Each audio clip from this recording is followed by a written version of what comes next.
Hello friends, स्वागत है हमारे यूट्यूब चैनल में आपका। एसएससी कांस्टेबल जीडी पहले से ही बहुत लंबी प्रक्रिया चल रही थी। उसके बाद जिन साथियों को वर्दी मिली उसमें से भी कुछ साथियों की खुशी जो है वो थोड़े समय ही टिक पाती है। देखिए किस तरीके से जो एक डिक्टेटरशिप तानाशाही वाले फैसले हो रहे हैं वो आपको दिखाने जा रहे हैं कि एक कैंडिडेट जो है वो कितना मेहनत करके वर्दी पाता है और उसके बाद में उसको कहाँ आसमान पे चढ़ा के उसको एकदम से ज़मीन पे गिरा दिया गया। अब वो कहाँ जाएगा, कैसे अपने घर लौटेगा वो। कार्यालय पुलिस उप महानिरीक्षक ग्रुप के अंदर केंद्रीय रिजर्व पुलिस बल लखनऊ उत्तर प्रदेश, यहाँ पे 6/4 को ये लेटर दिया गया है। देखिए 6/4, ये एक्चुअली 6/4 का नहीं है, ये लेटर 6/5 का होना चाहिए। ये कैंडिडेट है, पूरा एड्रेस इनका दिया हुआ है यहाँ पे। केंद्रीय रिजर्व पुलिस बल में सिपाही जीडी के पद पर भर्ती के संबंध में, क्योंकि अब आपको एक्चुअली पता नहीं होता है। आप सोचते हैं कि जो करके दे दिया, हाथ में कागज़ दे दिया, वो दे दिया, मुझे घर जाना है, अब मैं क्या करूं, कैसे करूं, समझ नहीं आ रहा है। कैंडिडेट्स जो है बड़ा मतलब कि निराश और हताश हो गए हैं। रात को 12 बजे भी हमारे पास में कॉल आ रहे थे इसके बारे में कि सर हमें अभी बात करनी है, हमारी बात करवाइए अभी। और ये सब मॉर्निंग में अभी जब मैंने देखा, देखिए सबसे पहला मैसेज मैंने ये देखा, और ये जब कल हमने स्टेटस लगाया तो इसके बारे में जो लीगल एक्सपर्ट हैं उनके भी हमारे पास में मैसेज आ रखे थे। ये गलत है। कैसे गलत है देखिए आपको यहाँ पर बता देते हैं कि इनको आपको सूचित किया जाता है कि एसएससी के द्वारा सिपाही जीडी के पद पर भर्ती हेतु आपका चयन प्राथमिक रूप से होने के पश्चात इस कार्यालय द्वारा पत्र संख्या RD 1/2020 तथा 6 GC लखनऊ दिनांक 22/2/2021 के तहत उक्त पद पर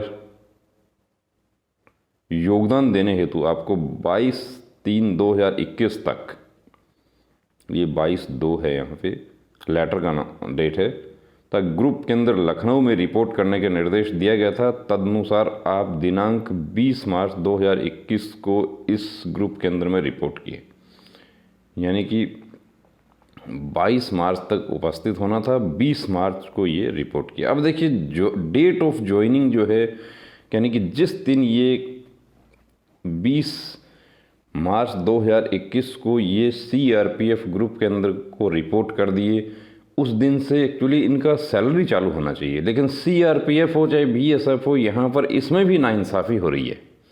इसमें कैसे नाइंसाफ़ी होगी वो भी आपको बताएंगे। आपको जब आपके वेतन आएंगे उस समय आपको पता चलेगा। अब यहाँ पर इनका तो वेतन तो छोड़िए, इनके साथ में क्या हुआ है कि अंतिम चयन प्रक्रिया के तहत शारीरिक चिकित्सा जांच के दौरान एनीमिया, लो ब्लड हीमोग्लोबिन बीमारी से ग्रस्त पाए जाने के कारण आपको चिकित्सा अधिकारी द्वारा अस्थायी रूप से सिपाही जीडी पद के लिए अयोग्य पाते हुए 12 सप्ताह का समय दिया गया। 12 सप्ताह का समय दिया गया है इनको। हीमोग्लोबिन क्या इतना बड़ा जो एनीमिया जो है हमारे देश में यदि देखा जाए तो हमारे देश में ही नहीं, मैं बता दूं आपको कि मतलब कि आधी से ज़्यादा जो गांव की जो आबादी है वो एनीमिया से ग्रस्त है वो। और पिछला जो 1 साल जो हमारा निकला है जो कोविड की वजह से, उसमें क्या स्थिति हुई है, लोगों को मतलब कि भरपेट क्या खाना मिल पाया है। मतलब कि जो लोग ऊपर बैठे हुए हैं, कुर्सी पे बैठे हुए हैं, पदाधिकारी बन के बैठे हैं, वर्दी पहन के बैठे हुए हैं, वो डॉक्टर हैं, वो ये नहीं समझ पा रहे कि CRPF के डॉक्टर ने देखिए किस तरीके से एक कैंडिडेट को 12 सप्ताह का समय दिया इनको। अब देखिए ये इसमें आपको बता देता हूँ कि अब इनको यदि ये हीमोग्लोबिन जो है इनका फिर हमारे देश में लॉकडाउन की स्थिति हो रही है। 12 सप्ताह क्या, 12 सप्ताह के बाद इनको मेडिकल दोबारा हो जाएगा। और हीमोग्लोबिन क्या इतनी बड़ी बीमारी है कि हीमोग्लोबिन जो है उससे CRPF की ट्रेनिंग करने में इनके अक्षम है ये। और क्या हीमोग्लोबिन जो है वो इतनी बड़ी बीमारी है कि उसको CRPF के ट्रेनिंग सेंटर में रहते हुए उसको ठीक नहीं किया जा सकता। आर्थिक रूप से इनका कितना बड़ा नुकसान होता है वो देखिए बता देता हूँ आपको। 20 मार्च को ये ज्वाइन किए थे, वेतन इनका 20 मार्च से चालू होना चाहिए था। 20 मार्च से पूरा 10 दिन मार्च के, उसके बाद में पूरा 1 महीना इनका निकल गया है अप्रैल का, और 6 दिन निकल गए हैं इनके मई के, यानी कि 1.5 महीने का तो इनको नुकसान हो गया। उसका 5 पैसा क्या इनको दिया जाएगा? क्या ये 1.5 महीने तक यहाँ पर रहे हैं, क्या उसका वेतन इनको दिया जाएगा?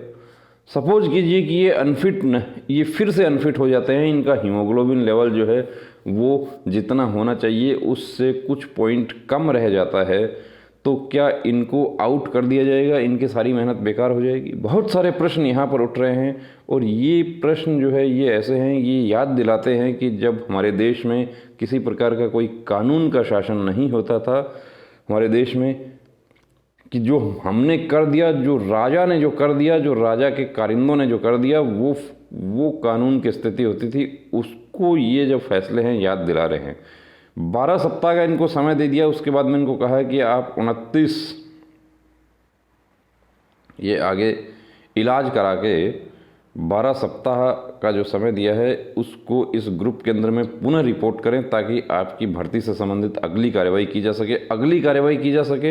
यानी कि फिर हीमोग्लोबिन चेक होगा और अस्थायी रूप से आपको चिकित्सा अधिकारी द्वारा अस्थायी रूप से सिपाही जीडी पद के लिए अयोग्य पाते हुए 12 सप्ताह का समय दिया है। अभी मैं आपको मेडिकल गाइडलाइन दिखाता हूँ, उसमें कहीं नहीं लिखा हुआ है मेडिकल गाइडलाइन में कि परमानेंट और टेम्पररी अनफिटनेस होगा क्या। मेडिकल गाइडलाइन ये कहती है कि किसी प्रकार का कोई टेम्पररी अनफिटनेस नहीं है सेंट्रल आर्म्ड पुलिस फोर्सेस में, या तो आप फिट या अनफिट। तो ये क्यों किया गया है? ऐसा ही एक कैंडिडेट नागपुर से, अब इसमें भी group centre to group centre जो है सीआरपीएफ के ये जो लेटर्स आ रहे हैं, इसमें group centre to group centre vary किया जा रहा है। Group centre to group centre जो निर्णय है वो लिए जा रहे हैं। इनको 12 सप्ताह का समय दे दिया गया। एक कैंडिडेट ऐसे हैं जिनको टेस्टिस में प्रॉब्लम देके उनको डायरेक्ट लेटर दिया, उनको घर जाने के लिए कहा। एक और मैं आपको लेटर दिखा देता हूं जिसमें ये नहीं कहा गया कि आपको 29/8 को आना है, कब आना है, 12 सप्ताह का समय नहीं दिया गया। उनको ये कहा गया है कि आप घर चले जाइए, आपके पास लेटर आ जाएगा, दोबारा आपको मेडिकल के लिए कंपोजिट हॉस्पिटल में उपस्थित होना है। कंपोजिट हॉस्पिटल में उपस्थित होना है तो घर क्यों चले जाइए? आप कंपोजिट हॉस्पिटल में यहीं से करवाइए ना। आपका कंपोजिट हॉस्पिटल किस लिए है? आपके मेडिकल ऑफिसर किस लिए हैं? देखिए, ये पूरी प्रक्रिया जो है, वैसे हिसाब से तो ये पूरी प्रक्रिया जो है ये तानाशाही है, और इसमें ये कैंडिडेट जो हैं इनको न केवल इनको न्याय के लिए लड़ना चाहिए, बल्कि इनको एक मुआवजे के लिए भी इनको लड़ना चाहिए कि इनका ये जो भरपाई है, ये जो नुकसान इनका हो रहा है, इस नुकसान की क्षतिपूर्ति कैसे होगी वो हम आपको बता नहीं सकते हैं। अब ये फिर घर चले जाएंगे। आज पूरे देश में एक निराशा की स्थिति बनी हुई है। बड़ी मुश्किल से जॉब मिला था, उस जॉब को भी सपना इनका तोड़ दिया गया है, और अब फिर इनका एनीमिया, लो ब्लड हीमोग्लोबिन, और ब्लड हीमोग्लोबिन जो है वो मशीन टू मशीन भी वेरी हो जाता है। ये भी मैं आपको बता देता हूँ। कई बार हम देखते हैं कि हमारे सेंटर पे बच्चे आते हैं मेडिकल के लिए, उनका हीमोग्लोबिन डाउन आ जाता है, तो हमारे जो डॉक्टर हैं वो कहते हैं कि एक रिपोर्ट और करवा लीजिए, एक जांच और करवा लीजिए, दूसरी मशीन से करवा लीजिए, क्योंकि मशीन टू मशीन भी हीमोग्लोबिन वेरी कर जाता है। हीमोग्लोबिन जैसे पॉइंट में यदि सीआरपीएफ इस तरह की नाइंसाफ़ी कर रही है या दूसरी फोर्सेस इस तरह की नाइंसाफ़ी कर रही हैं, तो देखिए इसका मतलब तो ये नज़र आ रहा है कि जो डीजी सर हैं सीआरपीएफ या डीजी मेडिकल हैं, जो दिल्ली में बैठे हुए लोग हैं, वो किसी प्रकार का उनका कोई सुपरविज़न नहीं लग रहा है, यहाँ पे कोई नियंत्रण नहीं लग रहा है, कि ये सरासर नाइंसाफ़ी है। एक तरह से जो है एक कैंडिडेट का करियर जो है उसको ख़त्म करने की कोशिश की जा रही है, और ये कैंडिडेट को इस कदर भावनात्मक रूप से तोड़ दिया जाएगा कि ये हो सकता है कि ये हीमोग्लोबिन अभी बढ़ाना दूर, इनका हीमोग्लोबिन और डाउन हो जाए। ये टेंशन में ही इस कदर आ जाएंगे कि इनका हीमोग्लोबिन और डाउन हो जाएगा। समाधान क्या हो सकता है इसका? देखिए, समाधान इसका ये हो सकता है कि मेडिकल गाइडलाइन ये दिखा दें कि क्या अस्थायी रूप से अनफिट किया जा सकता है। और अब देखिए, दूसरी बात मैं आपको दिखा दूं कि ये जो लेटर हैं ये हिंदी और इंग्लिश, जहाँ कहीं थोड़ा सा भी कॉम्प्लिकेसी होती है वहाँ पर कैंडिडेट को लेटर अंग्रेजी में दिया जाता है, और जहाँ बिल्कुल सीधा साधा लिखना है वहाँ पे उसको हिंदी में लेटर दिया जाता है। मतलब कुछ शब्द नहीं है मेरे पास में इसको कि ये कल का ये मैसेज था, उसके बाद में ऐसे लेटर्स और हमारे पास में आ रखे हैं। ये अभी सुबह 4 बजे मैंने उठ के देखे हैं, तो यहाँ पर देखिए कि रात को 12 बजे भी कॉल आए हैं कैंडिडेट्स के कि सर हम घर कैसे जाएं। अब इन तमाम साथियों से मैं ये कहना चाहूँगा कि देखिए, आपके साथ जो हो रहा है वो बिल्कुल गलत हो रहा है और हम बिल्कुल निंदा करते हैं इसकी, क्योंकि अब इनका देखिए आर्थिक रूप से इनका कितना नुकसान होगा। 1.5 महीना इनका ऑलरेडी हो चुका है। अब इनको दिया है 12 सप्ताह का समय, यानी कि 3 महीने का इनको समय और दिया है। 3 और 1 4.5 महीना इनका ये हो गया। अब वो 12 सप्ताह का जो समय दिया है उस दौरान इनका हीमोग्लोबिन सही हो जाता है, तो क्या इनको उसी दिन से इनका आमद कर लिया जाएगा? जाहिर सी बात है, नहीं किया जाएगा। ये फिर घर चले जाएंगे और इनको ये कहा जाएगा कि आपको सूचित किया जाएगा। वो सूचना कब आएगी? वो एक इनकी जो मेडिकल फाइल है वो एक ऑफिस से दूसरे ऑफिस में पहुंचने में कितना समय लगेगा, यानी इनको 6 महीने 7 महीने 8 महीने कितना लगता है, तब तक इनके साथी जो है वो, प्लस इनकी सीनियोरिटी, अब इन्होंने बहुत अच्छा इन्होंने स्कोर किया था, सीनियोरिटी इनकी फिक्स होनी चाहिए थी। ये अपने बैच में ऊपर होते, वो कहाँ इनको, इनके बैच में इनको कहाँ भेज दिया जाएगा? ये बिल्कुल नीचे चले जाएंगे। दूसरी बात, ये जो सैलरी जो है इसका इनको नुकसान है। सैलरी नियमानुसार तो सैलरी जिस दिन एक कैंडिडेट ग्रुप सेंटर में ज्वाइन करता है, रिपोर्ट करता है, उस दिन से, या ट्रेनिंग सेंटर में रिपोर्ट करता है, यूनिट में रिपोर्ट करता है, उस दिन से उसका वेतन बनना चाहिए। लेकिन इस वेतन बनाने में भी विसंगतियां नजर आएंगी आपको, हम बता देंगे आपको। तो ये जो पूरी प्रक्रिया है गलत हो रही है कैंडिडेट्स के साथ में। अब ये जो है कहीं ना कहीं देखिए, इसमें हमें डाउट लगता है कि ये जो कैंडिडेट हैं इनको मतलब कि एक रंजिश के तहत ये सब कार्रवाई हो रही है कि जो हमने कर दिया वो कर दिया, या फिर इनको ये बताया जा रहा है कि देख, हमने तेरे को कहा था कि तू हमारे पास आ, वरना देख तेरे साथ ये क्या हो गया। एक गांव का रहने वाला कैंडिडेट है, वो दौड़ करना जानता है, पढ़ाई करना जानता है, सपना पाल रखा था उसने। 26 साल 28 साल, हमें नहीं पता इनके क्या एज हो गई है, ये 20 के हैं या ये 28 के हो चुके हैं। लेकिन अब ये वापस घर जाने में इनको, घर पहुंचकर कितना इनको परेशानियों का सामना करना पड़ेगा, कितने प्रश्नों का सामना करना पड़ेगा, वो ये कैंडिडेट खुद समझ सकते हैं। दूसरा कोई परेशानी इनकी नहीं समझ सकता। जब आपके मेडिकल हो रहे थे उस समय भी इस तरह के बहुत सारे पॉइंट्स आए थे, कैंडिडेट्स को धमकी देकर अनफिट किया गया था। उसकी रिकॉर्डिंग है हमारे पास में, और हमने रिकॉर्डिंग उस समय लगाई भी। और जो कैंडिडेट्स री मेडिकल में अनफिट हो गए थे उनको हमने कोर्ट केसेस के वीडियो बनाए, एक से एक वीडियो बनाए, फैसले प्रोवाइड करवाए, और वो हमारे रिजेक्शन के साथी हों चाहे री मेडिकल के साथी हों, वो सब फिट होकर आ गए। लेकिन वो लोग भी अभी इंतज़ार कर रहे हैं। वेरिकोज वेन जैसा पॉइंट था जिसमें यदि मेडिकल ऑफिसर री मेडिकल में डॉपलर टेस्ट करते या कैंडिडेट के द्वारा ले जाया गया डॉपलर टेस्ट जो है उसको देखकर उस रिपोर्ट के आधार पर उस कैंडिडेट को फिट कर देते तो वो अब तक ज्वाइन हो जाता। लेकिन उसको फिट नहीं किया गया, उसको डॉपलर टेस्ट नहीं किया गया, उसको टच भी नहीं किया, उसको वेरिकोज वेन उसका, और उसको अनफिट कर दिया। उसने रिट याचिका दाखिल की, कोर्ट केस का फैसला आया, उसके बाद उसका दोबारा से मेडिकल हो गया, फिट हो गया वो। अभी वो इंतज़ार कर रहा है। अब सीनियोरिटी में भी उसको, चलो सीनियोरिटी, उसको दोबारा सीनियोरिटी के लिए वो केस कर देगा कि मेरी सीनियोरिटी जो है मेरे बैच के साथ में फिक्स की जाए। लेकिन उसको क्या वेतन मिलेगा? उसका जो आर्थिक रूप से नुकसान जो हुआ है उसकी भरपाई कौन करेगा? ये जो कैंडिडेट यहाँ देख रहे हैं उनका जो 6 महीने का वेतन का जो इनका 6-18 1,80,000 रुपये अप्रोक्स इनका जो आर्थिक नुकसान, प्लस ये जो इधर उधर मूवमेंट, हीमोग्लोबिन, ये सब जो है उसमें जो इनका नुकसान होगा उसकी भरपाई कौन करेगा? इनकी सीनियोरिटी तो चलो ये केस कर देंगे सीनियोरिटी के लिए, तो कि मेरी सीनियोरिटी मेरे बैच के साथ में फिक्स की जाए। लेकिन कोविड सिचुएशन जो है उसकी वजह से ये 1 साल डिले हुआ, वरना तो शायद 1 साल डिले नहीं होता। जितनी भी भर्तियां होती हैं उसमें जब मेडिकल होता है उसके बाद 1 साल के अंदर अंदर ज्वाइनिंग हो जाती है।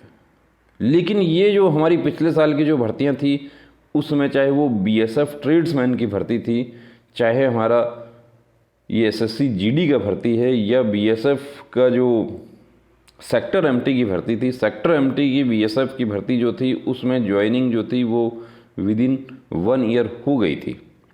लेकिन बीएसएफ ट्रेड्समैन की भर्ती जो थी उसमें 1 साल से ऊपर हो गया था मेडिकल हुए हुए।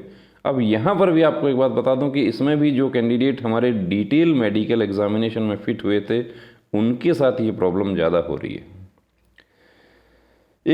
आज जो स्थिति देश में चल रही है उसके अनुसार 200 रुपया भी एक गांव में रहने वाले इंसान के लिए बहुत इम्पोर्टेंस रखता है, लेकिन ये जो कैंडिडेट है इनका 2 लाख रुपए का सीधा सीधा आर्थिक नुकसान प्लस मेंटल जो टॉर्चर होगा उसका कीमत नहीं लगाई जा सकेगी। कितना इनका मेंटल टॉर्चर होगा। तो ये जो सब हो रहा है ये गलत हो रहा है, और इसके लिए देखिए, इसके लिए आपको फिर फाइट करना होगा। ये जो है ये हम यदि ये कैंडिडेट देखिए, पहले सबसे पहले तो हम इनको एडवाइस करते हैं कि ये अपना जो एनीमिया जो है, अब इसको ये खान पान प्लस आयरन टैबलेट्स डॉक्टर से एडवाइस करें, कैसे भी करके ये अपना हीमोग्लोबिन जो है वो जो लेवल है नॉर्मल लेवल उससे ऊपर करें। उसके बाद ये फिट हो जाए और ज्वाइनिंग हो जाती है, उसके बाद इनको ये फाइट करना होगा यहाँ पे, वरना तो इनका ये 2 लाख तो इनको नहीं मिलेगा, लेकिन इनका जो सीनियरिटी का जो नुकसान होगा, वेतन तो देखिए नहीं दिया जाएगा यहाँ पे, लेकिन जो सीनियरिटी जो है उसका इनका नुकसान नहीं होना चाहिए। वेतन तो अभी आप लोगों में सपोज कीजिए किसी ने 1 मार्च को ज्वाइन कर लिया और किसी ने 15 मार्च को ज्वाइन किया है, तो जो 1 मार्च को ज्वाइन किया है उसको क्या 15 दिन का वेतन नहीं मिलना चाहिए? ये हक की बात है। ये बंधुआ मजदूरी नहीं करवा सकते आप कि आप 15 दिन 20 दिन 25 दिन आप बिना वेतन के काम करवा लेंगे। ऑन और बिफोर, ये सीआरपीएफ कहती है कि हमने लिखा है ऑन और बिफोर 22 मार्च। ठीक है, आप ऑन और बिफोर 22 मार्च आप लिखते हैं। एक कैंडिडेट को लेटर मिला वो 1 मार्च को ही आ गया, और एक कैंडिडेट को लेटर मिला वो 22 मार्च को आया है। आपने जिसको 1 मार्च को आपने बुलाया था उसको क्या आप 1 से लेके 22 तक का आप उसको कैसे जस्टिफाई करेंगे? क्या आप उसको 1 से लेके 22 तक की उसको सैलरी नहीं देंगे? अभी तक यही होता है, 1 से 22 तक की सैलरी नहीं दी जाती है। लेकिन इस 1 से 22 तक की सैलरी के लिए भी कोई आप में से आगे आएगा और इसके लिए रिप्रेजेंट करेगा, तो ये सैलरी जो है जिस दिन आपकी आमद हो गई, ग्रुप सेंटर हो चाहे ट्रेनिंग सेंटर हो चाहे यूनिट हो, उस दिन से वेतन आपको देना पड़ेगा। कुछ फोर्सेज हैं जिसमें जिस दिन आप रिपोर्ट कर दिए उस दिन से वेतन मिल रहा है। कुछ फोर्सेज हैं जो ये कहते हैं कि हमने ऑन और बिफोर। आपने क्यों लिखा ऑन और बिफोर? आप सिर्फ ऑन लिखिए। आप और बिफोर लिखने का मतलब क्या है आपका? कुछ सेंटर्स पे कैंडिडेट्स को मैस बिल नहीं दिया जा रहा है, तो मैस बिल नहीं दिया जा रहा है तो वो जो हिसाब है वो कहाँ जा रहा है? आपने पैसा तो जमा कर लिया आपने। देखिए, ये जब फैसले हम बनाते हैं तो कुछ हमारे पास में कॉल आते हैं, मैसेज भी आते हैं कि आप गलत सिखा रहे हो। हम सिखा नहीं रहे हैं, हम हक की बात कर रहे हैं, और हक की लड़ाई चाहे वो मेडिकल से संबंधित हो चाहे ये सैलरी से संबंधित हो। कोविड सिचुएशन की वजह से हमारे देश में कितनी छूट दी गई उसको नहीं देखा गया, और एक हीमोग्लोबिन जैसा नॉर्मल पॉइंट था वो भी सिर्फ एक रीडिंग पर एक टेस्ट पे इन कैंडिडेट को घर जाने के लिए कह दिया। बहुत आसानी से एक लेटर लिख के दे दिया गया। ये नहीं सोचा गया कि एक जांच हम और करके देख लें, और हो सकता है ये कैंडिडेट खुद बाहर जाकर जांच करवाते हैं, वहाँ पर इनका हीमोग्लोबिन नॉर्मल आ जाता है। और हीमोग्लोबिन की जांच जो है उसमें भी, चलिए मैं इस पे सवाल उठा देता हूँ मैं इस पे, कि जांच जो है वो उस जांच का जो रिपोर्ट है वो तो एक कंप्यूटर ऑपरेटर ने बनाया है। हम इस पर भी सवाल उठा देते हैं कि वो जो टाइप किया है जो रिपोर्ट के ऊपर हीमोग्लोबिन इनका 12.5 है, 10.5 है या 11.5 है, वो किसने किया? वो तो एक कंप्यूटर ऑपरेटर ने टाइप किया है। ये सब चीज़ें जो हो रही है ये नहीं होना चाहिए। बड़ा मेरे को देखिए अफसोस होता है ये सब देख के, और इसको फिर जब हम बार बार छोटी छोटी पॉइंट्स पर हम आपको ये कहते हैं कि आप इसको चैलेंज कर दीजिए। हमारे कोर्ट्स जो हैं वो इन सब के लिए नहीं बैठे हुए हैं। हमारे कोर्ट्स जो हैं उसमें फैसले जो हैं उनका इतना अंबार लगा हुआ है कि लोग न्याय के लिए उम्र बीत जाती है। यहाँ तक कि कुछ हमारे लोग ऐसे भी हैं जो सर्विस मैटर,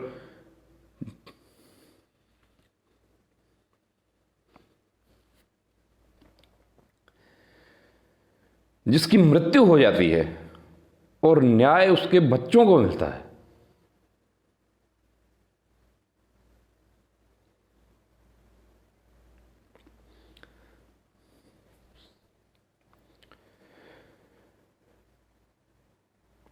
देखिए, ये जो हो रहा है वाकई गलत हो रहा है।